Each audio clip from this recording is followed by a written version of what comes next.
Tonight, I will teach you how to feel it. Not just understand it intellectually, not just imagine it fleetingly, but how to feel your desire as an accomplished fact, so vividly that your physical reality must, by divine law, transform to match this feeling. The secret I'm about to share with you has transformed thousands of lives, yet remains hidden in plain sight, misunderstood by the masses who seek endlessly outside themselves for what can only be found within. What separates those who manifest their dreams effortlessly from those who struggle endlessly? It isn't luck. It isn't privilege. It isn't even action, though action has its place. The difference is something far more fundamental, something I've spent decades studying in the ancient wisdom traditions and testing in the laboratory of my own life. The difference, the only difference that matters, is the ability to generate and sustain a feeling so real, so vivid, that your subconscious mind accepts it as fact, even before your physical senses can detect it. Most people approach manifestation entirely backward. They look at their current circumstances, their bank accounts, their relationships, their health challenges, and then allow these temporary shadows to determine what they feel possible. They say, when I see it, I'll believe it. And in doing so, they have unwittingly sentenced themselves to a life of limitation. They do not understand the immutable law that governs all creation. Feeling precedes manifestation. Always. Without exception. You see, the world you experience is not projecting itself upon you. You are projecting it outward from within. Every circumstance in your life right now, every single one without exception, began as a state you occupied in consciousness. Your feelings are not the result of your reality. Your reality is the result of your feelings. This is not metaphor or motivation. This is law as certain as gravity, yet far more powerful when understood. I can sense some of you pulling back, questioning whether something so profound could really be so simple. That resistance you feel, that doubt, it is merely the habitual thinking of a mind conditioned to believe in limitation. Tonight, we will gently but firmly move beyond those doubts into the realm of true creative power. What I'm about to reveal isn't new. It cannot be new because it is eternal. It is the very foundation upon which all worlds, seen and unseen, are built. The ancient texts spoke of it in parables and allegories. The greatest minds throughout history have discovered it, independent and now. This wisdom comes to you not by chance, but because something within you has awakened, ready to claim the creative power that has always been your birthright. You've been taught that your five senses report reality. They do not. They report only effects, never causes. True causation happens in the realm of feeling, in the imagination, not the idle fantasy of daydreams, but the structured, disciplined use of what Neville Goddard called the most creative power in you. When I first discovered this principle, my life was in ruins. Financial devastation, broken relationships, health in decline. The outer world reflected the inner chaos I had unknowingly created. No amount of positive thinking or frantic action was changing my circumstances. But then I encountered this teaching, the art of feeling it real, and everything changed with a speed and grace that still fills me with wonder. What separates this approach from the countless manifestation methods you may have tried before? The difference lies in its foundation. Most techniques focus on visualization alone, on affirmations repeated without feeling, on vision boards gazed upon with longing rather than recognition. They miss the essential ingredient, the feeling of the wish fulfilled. Your imagination, animated by feeling, is not creating something new. Rather, it is selecting from infinite possible realities, the one that corresponds to your dominant feeling state. This is why people who use the same visualization techniques often achieve wildly different results. One person visualizes with intense feeling of the end achieved. Another visualizes with the subtle feeling of wanting, of absence, of distance from their desire. The first manifests miracles, the second manifests more wanting. The human imagination is the very workshop of creation, but its power lies dormant until awakened by feeling. When you learn to generate the feeling of your wish fulfilled, not as a distant hope, but as a present fact, You are exercising the same creative power that sustains the universe itself. You are aligning yourself with the fundamental creative principle of all existence. Tonight, I will teach you how to access this power, not through complex rituals or esoteric practices, but through the simplest and most natural of human capacities, the ability to feel, not emotion as most understand it. Temporary waves of reaction to outer events, but feeling as Neville taught it, the sustaining of a state of consciousness, so real that it impresses itself upon the subconscious mind as accomplished fact. Most people never realize that manifestation is not about making something happen. It is about becoming the person who already has what they desire. It is a shift in being, not an act of acquiring, and this shift happens not through force or strain, but through the gentle yet powerful art of feeling the reality of what you wish to experience. What I'm about to share works whether you believe in it or not. It works whether you consider yourself spiritual or skeptical, whether you have succeeded in the past or faced a lifetime of disappointment. It works because it operates according to law, not human law, but divine law, the very principle by which all creation unfolds. There is a state of consciousness corresponding to everything you could possibly desire. That state already exists, complete in every detail. Your job is not to create it, but to occupy it through the power of feeling. When you do this, truly do this, the outer world must reshape itself to match your inner state. This is not magical thinking, it is causal reality. The feeling of which I speak is not emotional intensity. It is not excitement or anticipation. Those emotions actually create distance between you and your desire by implying that what you want is not yet present. The feeling I will teach you to cultivate is the calm, natural feeling of already being who you wish to be, already having what you wish to have, already experiencing what you wish to experience. This state, this feeling of the wish fulfilled, carries a unique signature that you will learn to recognize. It is characterized by a profound relief, a deep sense of rightness, a quiet knowing that needs no external confirmation. When you occupy this state, doubt becomes impossible because you are no longer trying to make something happen. You are simply acknowledging what already is on a level of reality more fundamental than physical appearance. The great mistake made by seekers throughout the ages is believing that manifestation requires struggle. Nothing could be further from the truth. The universe does not respond to effort. It responds to state. Your state of consciousness, the sum total of what you accept as real through feeling, is the sole determinant of what manifests in your life. Tonight, you will learn to shift your state, not through force of will, but through the gentle art of assumption. You will discover how to bypass the critical faculty of your conscious mind and speak directly to the creative power of your subconscious through the language it understands perfectly, the language of feeling. The technique I will share with you could be learned in minutes, but mastered over a lifetime. Its application is universal, from material prosperity to physical healing, from relationship harmony to spiritual awakening. Whatever you can conceive and feel as real, you can experience in your outer world. The only limits are those you accept in consciousness. What separates the few who succeed magnificently with this method from the many who achieve modest results or none at all? It is not intelligence or education. It is not privilege or opportunity. It is simply this: the willingness to persist in feeling the reality of their desire, despite all contrary evidence of the senses. This persistence, this faithful occupancy of the state desired, is the mark of the true creator. Before we move into the specific technique, I want you to understand something crucial. This is not about forcing yourself to believe what seems untrue.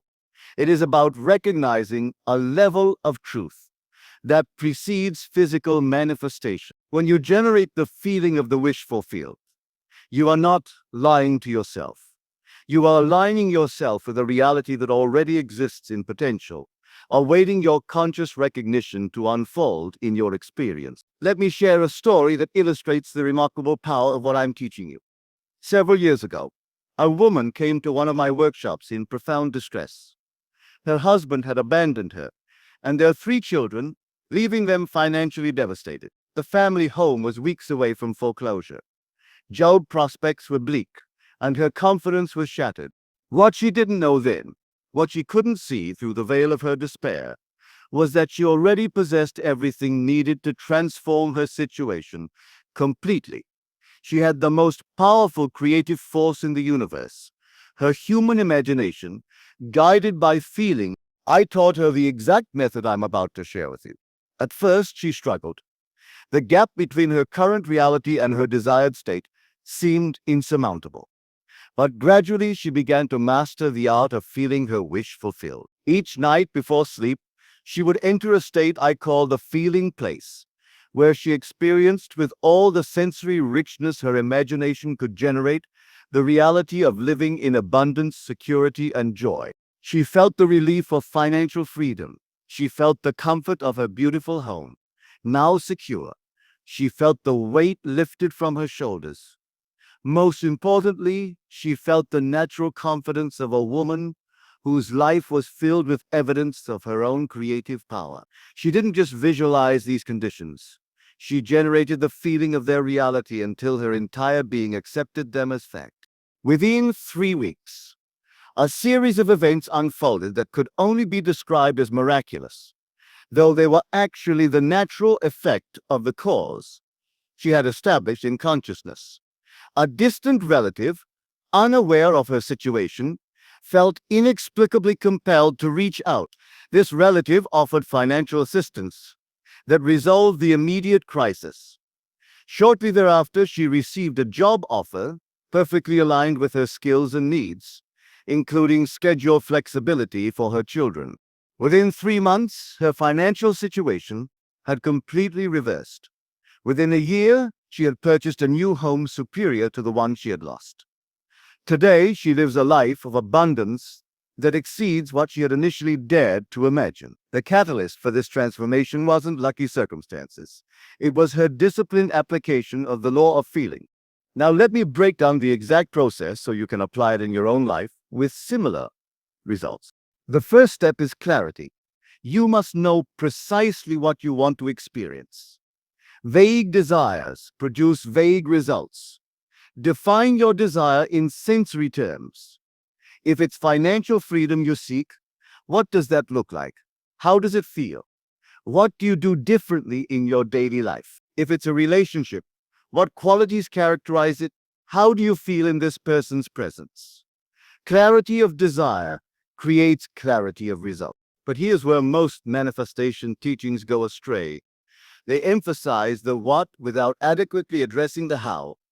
The how is not about action strategies or manifestation techniques. The true how of manifestation is the feeling state you occupy.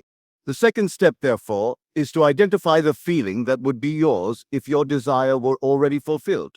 Notice I said feeling, not emotion.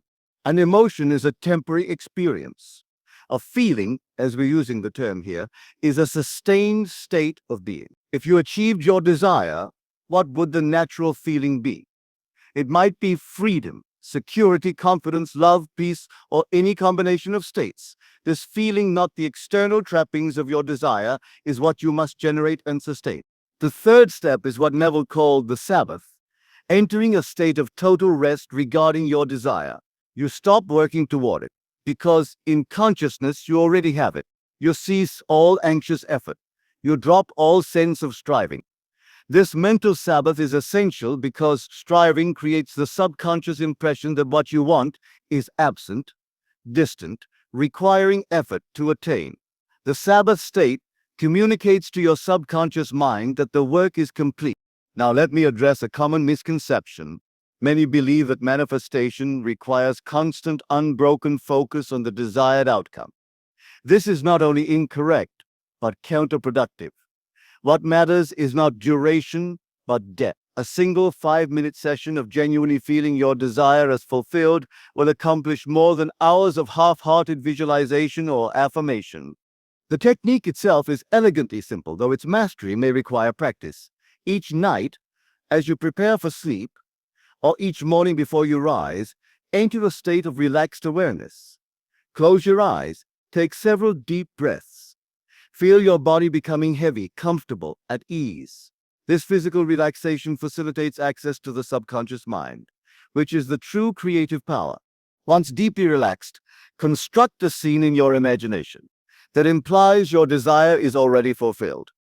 This scene, what Neville called the end, should be brief, easily repeated, and loaded with sensory detail. It's not a movie of how your desire unfolds, but rather a moment that could only occur after your desire has been realized. For instance, if financial abundance is your aim, you might imagine a close friend congratulating you on your prosperity. Feel their sincere joy for you. Hear their words. Feel your natural response, not excitement or surprise, but the calm acknowledgement of what is simply true. If physical healing is your goal, create a scene where a doctor confirms your perfect health, or where you engage effortlessly in activities that would be impossible in your current condition. Feel the absence of pain. Feel the freedom of movement. Feel the natural gratitude that arises not from receiving something new, but from recognizing what is. The key is to repeat this scene until it feels natural, until it has the tone of reality. You're not trying to convince yourself of something untrue. You're aligning with a reality that already exists in potential. The feeling of naturalness is your evidence that the subconscious has accepted your imaginal act as fact. Most people abandon the process too soon. They engage in imaginal acts, but with an underlying feeling of doubt, of trying, of wanting rather than having. They end their sessions still seeking rather than finding.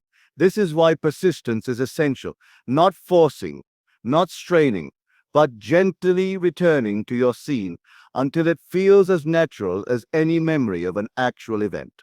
Another common mistake is checking for evidence too quickly or too frequently. When you plant a seed in the ground, you don't dig it up every few hours to see if it's growing. Similarly, after your imaginal work, you must give the subconscious time and space to rearrange the conditions of your life. Constant checking creates the impression of absence, of waiting, which contradicts the state of fulfillment you're establishing. What separates those who succeed dramatically with this method from those who achieve modest results? In my observation of thousands of students, the differentiating factor is what I call faithful occupancy of the state. The successful practitioner refuses to be moved from their chosen state regardless of appearances. When contradictory evidence arises, as it often will in the early stages, they recognize it as the effect of past states of consciousness, not a refutation of their current state. This doesn't mean denying what your senses report. It means interpreting sensory data differently. When apparent obstacles arise, the master manifester thinks this is the old order passing away. This is the necessary reorganization of my world to accommodate my new state.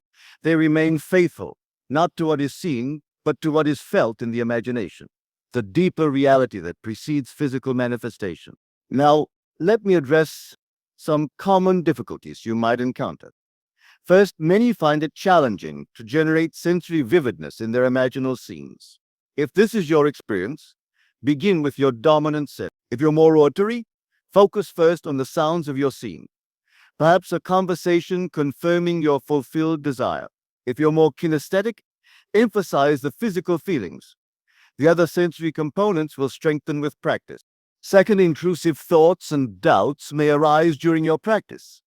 Don't fight them. Simply acknowledge them and gently recede. Resistance creates persistence. What you accept with calm awareness will dissolve of its own accord. Third, you may experience what Neville called the interval, the period between your imaginal act and its physical manifestation. This interval is not a waiting period, it is a gestation period. Just as a pregnant woman doesn't worry if her child will be born, but naturally assumes the perfect unfoldment of the process, so should you maintain calm confidence during this phase. I can sense the questions forming in your mind. What if it doesn't work for me? What if my situation is too dire, my desire too grand, my past failures too numerous?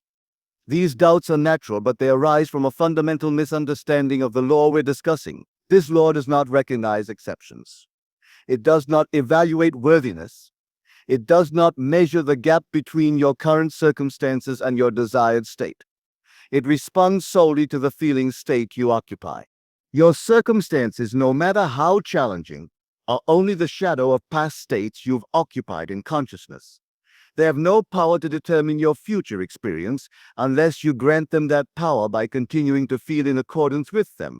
The very instant you succeed in feeling your wish fulfilled, the entire universe begins to rearrange itself to match this new state. Not because you have earned it, but because it must.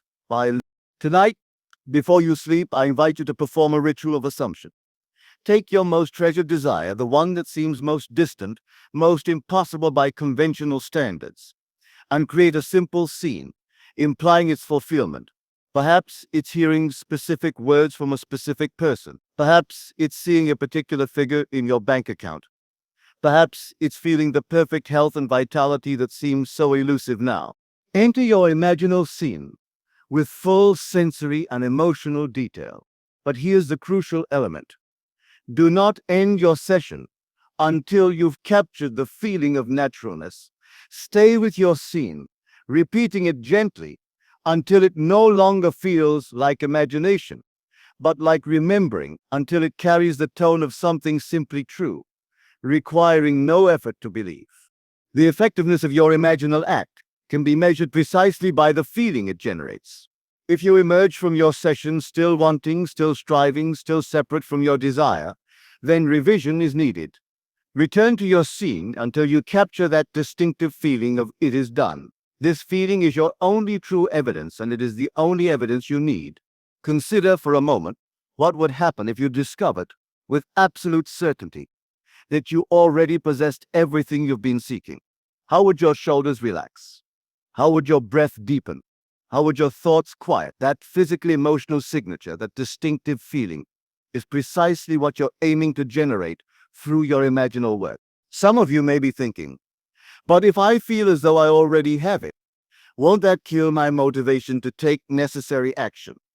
This concern reveals a misunderstanding of how embodied feeling states influence behavior. When you genuinely feel wealthy, you naturally take actions aligned with wealth consciousness. When you genuinely feel loved, you naturally behave in ways that attract and sustain loving relationships. The right action flows effortlessly from the right state. It doesn't require force or discipline. The great paradox of manifestation is this: the less you need something to happen, the more quickly it tends to manifest. Need creates a subconscious vibration of absence. When you truly feel your desire is fulfilled, the desperate need vanishes, replaced by calm confidence, and this very shift accelerates manifestation. Now let me share something few teachers of manifestation will tell you. The ultimate purpose of this law is not the acquisition of particular conditions or possessions. Those will come, yes, and often with astonishing speed and in ways far more elegant than your conscious mind could have devised. But the deeper purpose of the law is to lead you to the realization that you are not merely the recipient of reality, but its source. As you apply this law and witness its unfailing operation in your life, you will undergo a profound transformation of identity. You will move from seeing yourself as a creature of circumstances to recognizing yourself as the creator of circumstances. This shift, this awakening to your true creative nature, is the greatest manifestation of all. From this moment forward, I invite you to see every condition in your life, desirable or not, as the direct reflection of states you have occupied in consciousness. This perspective eliminates victimhood entirely. There are no random events, no punishments, no rewards, only law operating with mathematical precision to externalize what you have internally affirmed as real through feeling. Here is a truth that may initially disturb you, but will ultimately liberate you. Nothing comes to you from the outside. Everything that appears as your experience has been drawn from within you. The people, events, and circumstances of your life are not causing your feeling states. Your feeling states are causing them. Master your feeling states, and you master your entire life experience. What was once impossible will now become inevitable when you understand and apply the principle I've shared tonight. The job promotion that seemed beyond reach, the relationship that seemed just a dream, the physical healing that defied medical explanation, all become natural effects of the cause you establish in consciousness through disciplined feeling. Let me offer a final insight that brings everything we've discussed into crystalline clarity. Your imagination, animated by feeling, is not creating something new. It is tuning you to a frequency, a state where what you desire already exists. Your physical senses then conform to this frequency, revealing what was always there in potential but was previously unperceivable to you. This understanding resolves the apparent contradiction between effort and surrender in manifestation. You make the effort to generate and sustain the feeling of the wish fulfilled.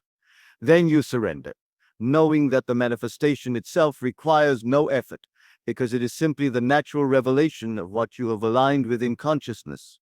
The ancient mystics understood this when they taught, "Before you call, I will answer." The answer, the fulfillment, already exists. Your call, your feeling state, determines which answer becomes visible to you from infinite possible realities. Tonight, as you rest your head on your pillow, remember this. The state you fall asleep in becomes impressed upon your subconscious mind with special power. Choose that state consciously. Feel your wish fulfilled as you drift into sleep. Do this faithfully, and you will be amazed at how quickly your outer world reshapes itself to match your inner state.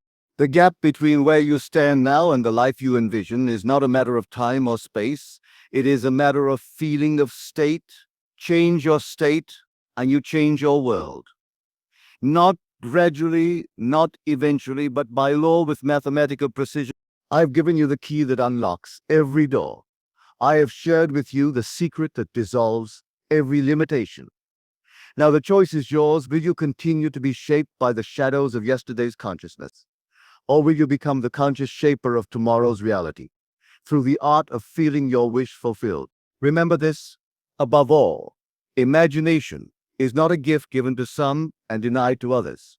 It is the very essence of your being, the creative power through which everything in your life has been formed. Master the art of feeling your imaginal acts as real, and you master life itself. In the end, what appears as miracle to others will be recognized by you as the natural operation of unfailing law. For when imagination and feeling are united in the service of your highest desires, you are wielding the very power that creates worlds. You are fulfilling your destiny as a conscious creator in the infinite field of pure potential. Feel it real, and it must become real. This is not philosophy, it is law. This is not suggestion, it is certainty. This is not hope, it is knowledge. Absolute and demonstrable. From this day forward, let everything in your life be measured against this standard. Is it aligned with the feeling of your wish fulfilled?